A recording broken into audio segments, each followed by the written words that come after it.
Hello welcome to the channel. നിങ്ങൾ വിചാരിക്കുന്നുണ്ടാവും ഞാൻ എന്തിനാണ് എൻ്റെ കൈ കാണിച്ചുകൊണ്ടിരിക്കുന്നത് അല്ലേ. ഈ കൈ ഇപ്പോഴേ ഇനി ഇങ്ങനെ ഉണ്ടാവുള്ളൂ, കുറച്ച് അടുത്ത ദിവസം ഇതിൻ്റെ ഷേപ്പ് മാറാൻ പോവും. അപ്പം ഞാൻ റെഡി ആവാൻ പോവാണ്. മുടി വെട്ടാൻ പോകാൻ വേണ്ടിയിട്ട്. എൻ്റെ മുടി ഇങ്ങനെ ഉണ്ട്. മുടി വെട്ടാൻ വേണ്ടിയിട്ട് ഞാൻ ഒന്ന് പാർലറിൽ പോകാമെന്ന് വിചാരിച്ചു. ബിക്കോസ് സർജറിക്ക് പോവുകയാണ്. കയ്യിൽ കാർപ്പൽ ടണൽ സിൻഡ്രോമാണ്. അപ്പോൾ അതിൻ്റെ വീഡിയോ വേറെ ചെയ്യുന്നുണ്ട്. അപ്പോൾ അതിന് വേണ്ടിയിട്ട് മുടി വെട്ടാൻ പോയി. എന്തിനാണ് മുടി വെട്ടണമെന്ന് വെച്ചിട്ടുണ്ടെങ്കിൽ മുടി വെട്ടേണ്ട ആവശ്യമുണ്ടോയെന്ന് വെച്ചാൽ ഇല്ല. പക്ഷേ എനിക്കത് മെയിൻറ്റെയിൻ ചെയ്യാൻ പ്രയാസമായിരിക്കും. എൻ്റെ വലത്തെ കൈയിൻ്റെയാണ് ആദ്യം ചെയ്യാൻ പോകുന്നത്. സോ റൈറ്റ് കൈയിൻ്റെ ചെയ്യുമ്പോൾ അത് ബുദ്ധിമുട്ടാണ്. സോ അതിന് വേണ്ടിയിട്ടാണ്. ഹെയർ മെയിൻറ്റെയിൻ ചെയ്യാനും വാഷിങ്ങൊക്കെ എനിക്ക് പ്രയാസമാണ്. സോ അതിന് വേണ്ടിയിട്ട് നമ്മൾ പാർലറിൽ പോയി. അപ്പം ഞാൻ ശുഭേനെ കൂട്ടിയാണ് പോയത്. എൻ്റെ കസിനാണ്. ഞങ്ങളങ്ങ് പാർലറിൽ പോയി. ചേച്ചി ആദ്യമേ മുടിയൊക്കെ അങ്ങ് വാഷ് ചെയ്ത് അത് തോർത്തിക്കൊണ്ടിരിക്കുവാണ്. അപ്പോൾ ഏത് ഹെയർ സ്റ്റൈൽ വേണമെന്ന് ചോദിച്ചപ്പോൾ ഞാൻ പറഞ്ഞു എനിക്ക് കെട്ടാൻ പറ്റത്തില്ല മുടി. അപ്പോൾ അതിന് വേണ്ടി മുടി ഷോർട്ടായിട്ട് വെച്ചോളൂ ചേച്ചിയുടെ ഇഷ്ടം. ചേച്ചിയുടെ കഴിവിന് വേണ്ടി വിട്ടു തന്നിരിക്കുന്നു. അതാണ് ഞാൻ പറഞ്ഞത്. ചേച്ചിയാണ് അത് ഡിസൈഡ് ചെയ്ത് ഏത് വേണമെങ്കിലും ചെയ്തോളാൻ പറഞ്ഞു. ഷോർട്ട് ഹെയർ ബസ്, അതാണ് ഉദ്ദേശം. ചെറിയ മുടിയാണെങ്കിലും കുറേ സമയം എടുത്തു കേട്ടോ അത് ചെയ്യാൻ വേണ്ടിയിട്ട്. ചേച്ചി കുറേ കഷ്ടപ്പെട്ടു ഒന്ന് ഏത് രൂപത്തിലാക്കാൻ വേണ്ടിയിട്ട്. ഞങ്ങൾ കഥയൊക്കെ പറഞ്ഞ് അങ്ങനെ ഒരു ഫൺ രൂപത്തിൽ അങ്ങ് സമയം പോയതാകുന്നില്ല. ആക്ച്വലി നല്ലതായിട്ട് ചേച്ചി നന്നായിട്ട് കട്ട് ചെയ്ത് തന്നു.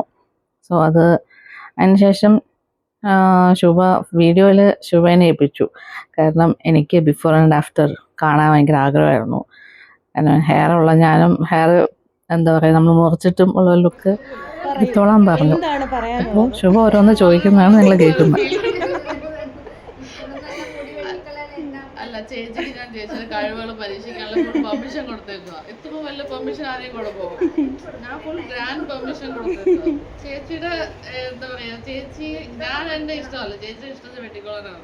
ചേച്ചി വെട്ടിക്കോട്ടെ, നമുക്ക് എന്നിട്ട് കാണും. മുടി ഉണ്ടായിട്ട് പെട്ടെന്ന് മുടി വെട്ടുമ്പോൾ വീട്ടിലെല്ലാവർക്കും ഭയങ്കര വിഷമമായിരുന്നു. ചേട്ടനും വിഷമമായിരുന്നു, അമ്മയ്ക്കും പപ്പയ്ക്കും ഭയങ്കര വിഷമമായിരുന്നു. പിന്നെ ഞാൻ വീട്ടിൽ ചെന്നപ്പോൾ മുടി വെട്ടുമെന്ന് പപ്പയോട് പറഞ്ഞു. അപ്പോൾ എന്നിട്ട് പോയി. മമ്മി എന്താ പറയുക ഒന്നും മിണ്ടാതിരുന്നു. പിന്നെ വീട്ടിൽ ഞാൻ മുടി വെട്ടിയിട്ട് ചെന്നപ്പോൾ അമ്മയ്ക്ക് ഭയങ്കര വിഷമമായി, കണ്ണൊക്കെ നിറഞ്ഞു. അതൊക്കെ അണ്ടർസ്റ്റാൻഡ് ചെയ്യാൻ പറ്റുന്നേ ഉള്ളൂ അതിൻ്റെ വിഷമം എന്തായിരുന്നു. പപ്പ കുറച്ച് നേരത്തേക്ക് തിരിഞ്ഞിരുന്നു, എൻ്റെ മുഖത്ത് പോലും നോക്കാതിരുന്നു. ആക്ച്വലി ഭയങ്കര വിഷമമായിരുന്നു. പിന്നെ ഞാൻ അവരെ വിഷമിപ്പിക്കാതിരിക്കാൻ വേണ്ടിയിട്ട് ഞാനങ്ങ് ഓക്കെ ആയി. കാരണം ഇത് ചെയ്തേ പറ്റൂ, ചെയ്യാതിരിക്കാൻ പറ്റത്തില്ല. കാരണം കുറേ നാൾ ഒരു 3-3.5 വർഷം ഞാനിത് ചെയ്യാതിരിക്കാൻ വേണ്ടിയിട്ടും മാറുമെന്ന് വിചാരിച്ച് പതിയെ മെഡിക്കേഷൻസിലൊക്കെ നോക്കി, എക്സസൈസും, പക്ഷെ നടക്കുന്നില്ല. അതുകൊണ്ട് ചെയ്യാൻ വേണ്ടി പോവാണ്. നാളെയാണ് സർജറി, അതിന് വേണ്ടി പോവാം.